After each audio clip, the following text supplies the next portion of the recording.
Orange County had its first hurricane-related death, and this is according to the Orange County medical examiner, who reports that a 75-year-old resident fell off a ladder while cleaning hurricane debris from his roof. He later succumbed to his injuries, and so to that family, our prayers certainly go out to them. It is a reminder, however, to all of our residents that we ask everyone to use extreme caution when trying to clean up from Hurricane Ian. Each time that we have a major storm, when we began to repair our properties and trim back trees and other things, we've seen these that are underway within our county. The South Econ Recreation Center remains our sole shelter to help displaced residents from the storm. As of individuals who are within our shelters are homeless individuals who we are working with our area social service providers, particular shelter, to house. Yesterday, FEMA opened a local disaster recovery center to serve residents impacted by Hurricane Ian. Orange County's disaster recovery center is located at the Barnett Park, which is on West Colonial in the western part of our county. In its first day, FEMA served 109 residents with issues related to recovery from the hurricane. The center is partnered with local and state agencies to provide a one-stop shop for individuals or businesses that need help recovering from the storm. At this location, you'll be able to meet with FEMA representatives, the Small Business Administration, the Florida Department of Children and Families, and many others to meet the needs of our families within our community. As a reminder, the Orange County Disaster Recovery Center is open 7 days a week between the hours of 9 a.m. to 6 p.m. at Barnett Park on West Colonial Drive. At this time, they plan to be there for at least a week, so we urge you to visit the center as soon as possible if you are in need of individual assistance related to Hurricane Ian. I want to talk about debris removal. We know that some of the garbage and yard waste pickups have backed up within our community, but debris removal is continuing in full force, and contractors were out this weekend working on hauling away remnants of Hurricane Ian. We have debris removal teams in every area of unincorporated Orange County, and our crews have been working 7 days a week since the storm passed through the area.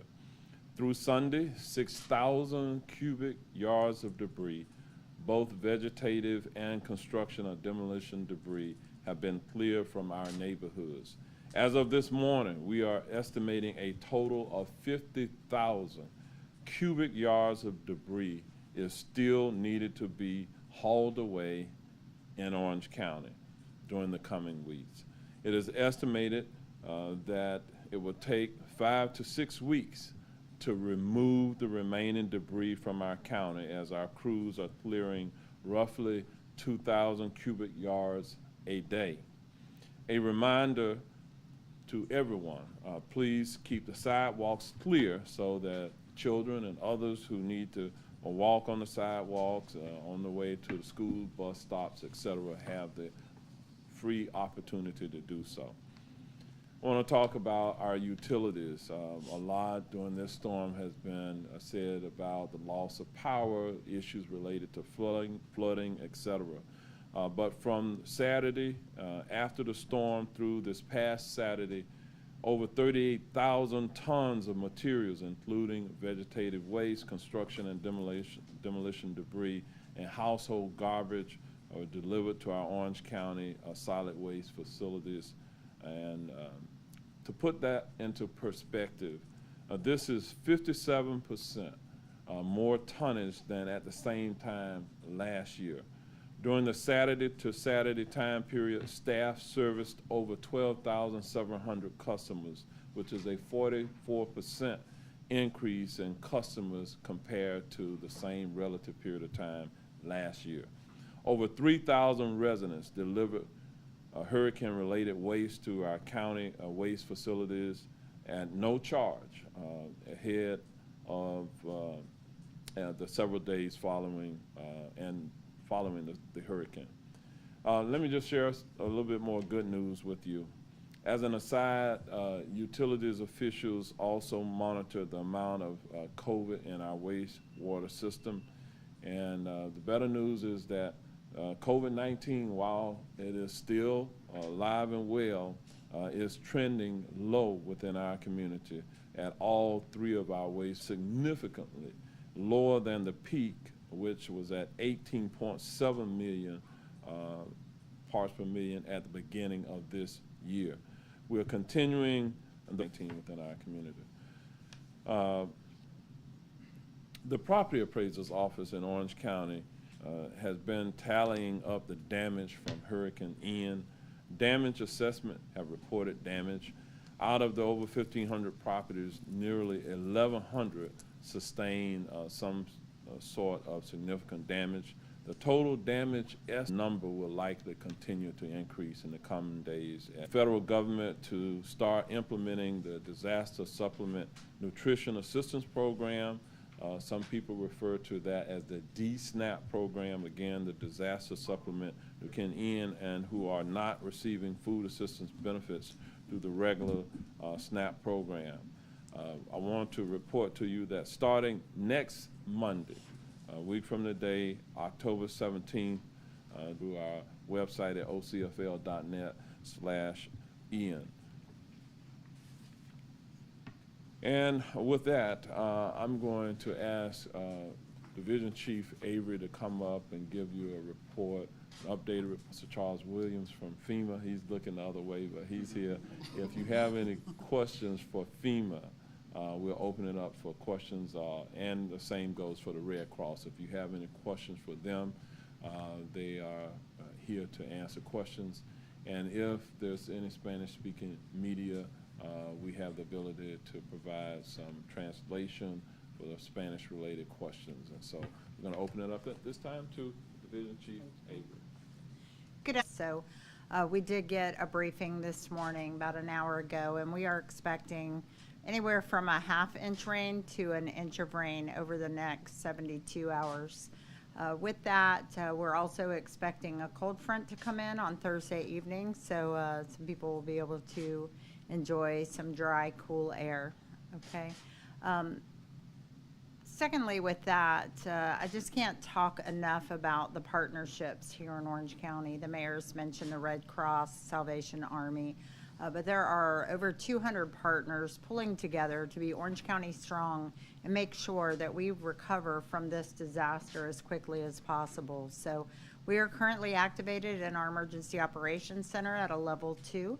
So although we are here during the day, we work well into the evenings to make sure that any requests and any activities are being handled to get us back to normal as quickly as possible. And with that, I'll turn it over. Let me, before we do that also, look back, we do have the Salvation Army that's represented here as well. And forgot to mention that I have to give some thanks to all of our county commissioners. In the last week, they have really stepped up to assist our residents, and we do appreciate all of their efforts as well. It is a team effort that we have on the way, and it's indicative of what you see behind us at this point. So with that, why don't I just open it up for any questions at this point, and including of our part.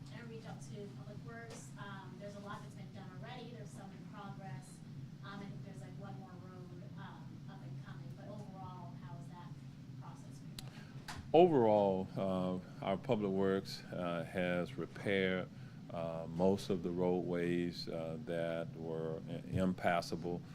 We still have maybe one roadway, the Reams Road area, that we still have some water that is covering that particular area. But we have a long-term plan there that we have 90% of the design for construction and the road improvements that should for the future alleviate some of the challenges that we have with flooding in that area. Us is back open. Mayor, kind of talk about, we heard a little bit about the city's procedure last week, but talk a little bit about the Orange County's procedure in terms of flooding or like the backup of sewage, what your procedure is for the residents of Orange County.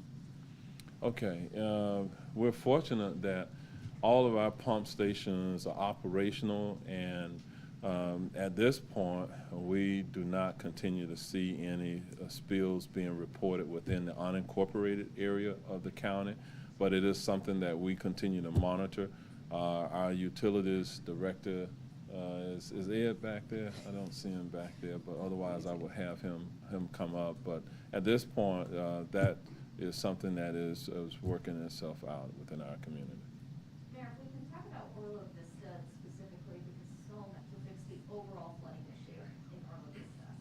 Well, our Public Works and Stormwater Utilities continues to monitor that area. As you know, presently, there's not any flooding there in Orla Vista.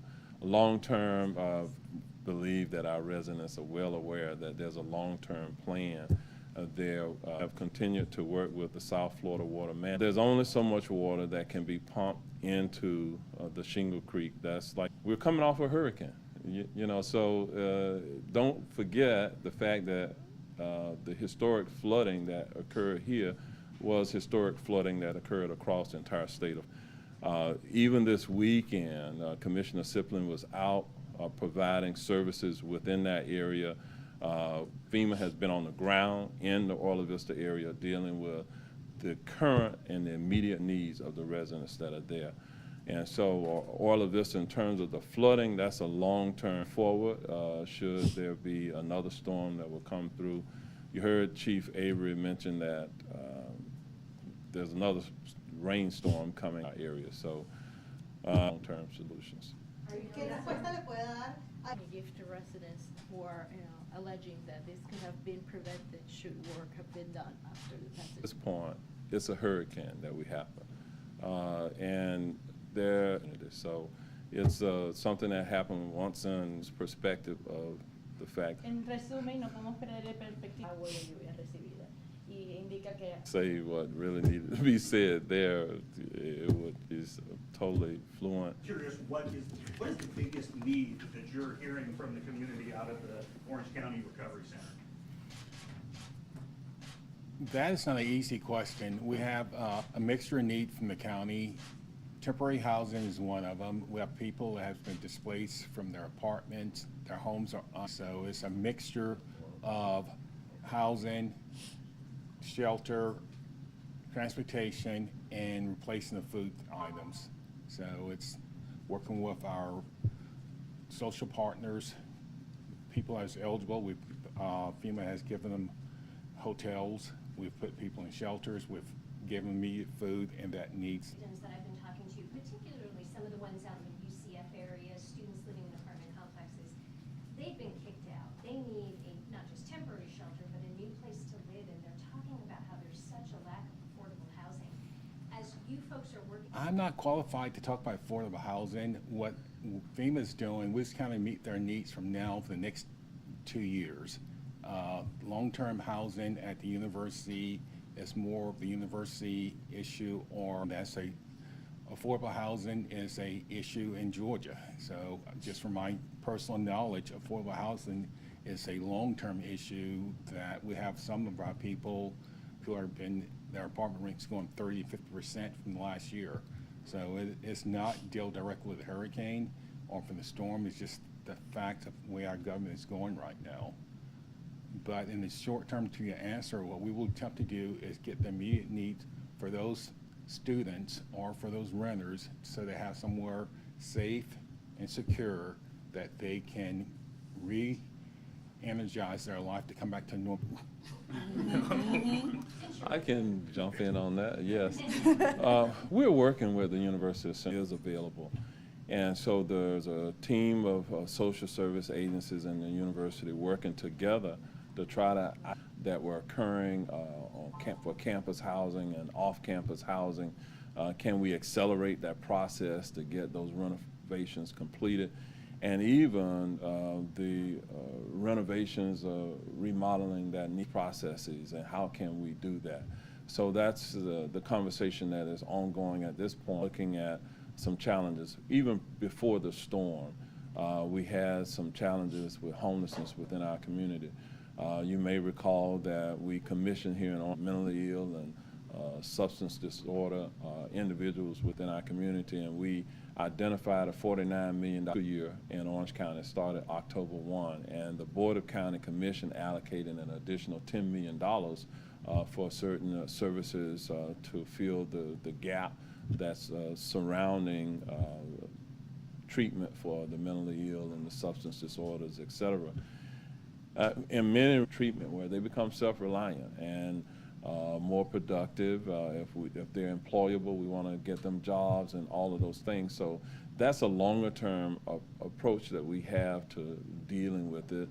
Associated with the hurricane has exacerbated the housing challenges that we have. Now, Orange County also has a housing assistance program. Those in need, we're using federal dollars and county funds to provide that assistance so that individuals who make their rent payments with at-market types of housing units as well. So, so the question is, one, we, through our rental assistance program, help to subsidize individuals getting into those units. Through the FEMA processes, there are vouchers and some other things that will become available to, that is a conversation that we as a community has to wrestle with, and that is not exclusive of those UCF students. It's inclusive of the UCF students and the others who are unhoused because of the hurricane, being sheltered in hotel spaces, and that's not a long-term solution, but I will tell you that there are some local hotel owners who are for affordable housing in the short term. And so just kind of working through all of those plans, what that looks like. Años ocurre esta situación, pero lo vimos apenas hace 5 años y lo vemos cada vez que llueve. ¿Cuál es su mensaje para las personas que siguen viviendo en Orla Vista, que sigue siendo? What is your response to Orla Vista residents who keep experiencing these flooding? Hurricanes are unpredictable. And yes, we experienced one 5 years ago. We could, and so in the midst of Los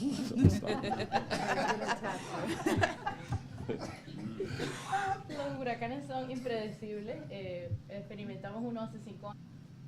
we had what we believe was a long-term fix for Orla Vista, but before that could be implemented, we had a storm that was unpredictable.